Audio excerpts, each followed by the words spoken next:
ကုသိုလ်လုပ်ပြီးတဲ့အခါတိုင်းမှာကိုမမြင်ရပေမဲ့ကိုယ့်ရဲ့အိမ်ဆောင်နတ်ကိုယ်ဆောင်နတ်ကျောင်းဆောင်နတ်ဆိုတာလို့ပေါ့နော်စာထဲမှာအဆောင်နတ်လို့ဆိုပေမဲ့လို့ကိုယ်လာဆောင်းလျှောက်နေတာတော့မဟုတ်ဘူးကိုယ်နဲ့ပတ်သက်ပြီးတော့ဖြစ်နေတာအဲ့တော့ကိုယ်နဲ့အနီးပတ်ဝန်းကျင်မှာဖြစ်နေတဲ့နတ်တွေကိုကိုယ်တိုင်ကကုသိုလ်ကောင်းမှုလုပ်တိုင်းအမျှပေးဝေခြင်းအပြင်သူတို့နဲ့မိတ်ဆွေဖြစ်ပြီးသူတို့ရဲ့ဆောင်းလျှောက်မှုကိုရတယ်ကိုကနတ်တွေကိုအရေးတယူလုပ်ပြီးတော့ကုသိုလ်အမျှဝေငှလို့သူတို့မှာ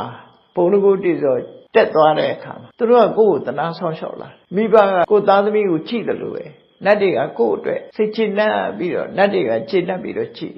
ပြီးတော့ဘေးရန်နဲ့မရောက်ရအောင်သူတို့ကကြိုတင်သိလို့ရှိရင်လေလမ်းလွှဲပေးတယ်ကူညီတယ်မဆာတယ်အနေနဲ့ကင်းအောင်လုပ်ပေးဒါအချွန်တက်ကြီးနဲ့ကောင်းကင်ဆင်းပြီးတော့လာလောက်မှာမဟုတ်ဘူးပေါ့တခါတည်းကြုံတတ်တယ်မို့လားကိုယ်ကခကြီးသွားတယ်ကားပြက်နေတယ်တော်ကြီးထဲမှာတော်လန်းထဲမှာကားပြက်နေတယ်ကိုနဲ့သိတဲ့မိတ်ဆွေကရောက်လာပြီးတော့ကူသွားတယ်သို့မဟုတ်ကိုကူညီမဲ့ပုဂ္ဂိုလ်ရောက်လာအဲ့လိုမျိုးတွေဟာနတ်တွေရဲ့အကူအညီဆိုတာဖြစ်နိုင်တယ်မြမရာသွင်းမှာရှိတဲ့ကျန်စီမင်းကြီးဟာ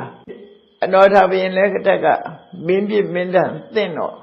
သူကထွက်ပြေးရတဲ့အချိန်မှာသူနဲ့ဆူတောင်းဘက်မင်းမဟာခီရိကနေပြီးတော့သူ့ကိုဆောင်းလျှောက်တဲ့ဆိုတာနောက်ပိုင်းလာပြောတန်ဃာသေးအောင်ဆောင်ပြီးတော့ဟိုဘကံပို့ပေးတယ်အဲ့ဒါတကယ်တန်ဃာသေးမဟုတ်ဘူးတဲ့မင်းမဟာခီရိနတ်ကနေလောက်ပါဒါပေမဲ့နတ်အနေနဲ့လာလောက်တာမဟုတ်ဘူးလူတယောက်တန်ဃာသေးရေထဲမှာလှုပ်တဲ့လူတယောက်အနေနဲ့သူ့ကိုခဲပါနတ်တွေရဲ့ဆောင်းလျှောက်မှုကိုခံရတယ်လို့ပြောနိုင်တယ်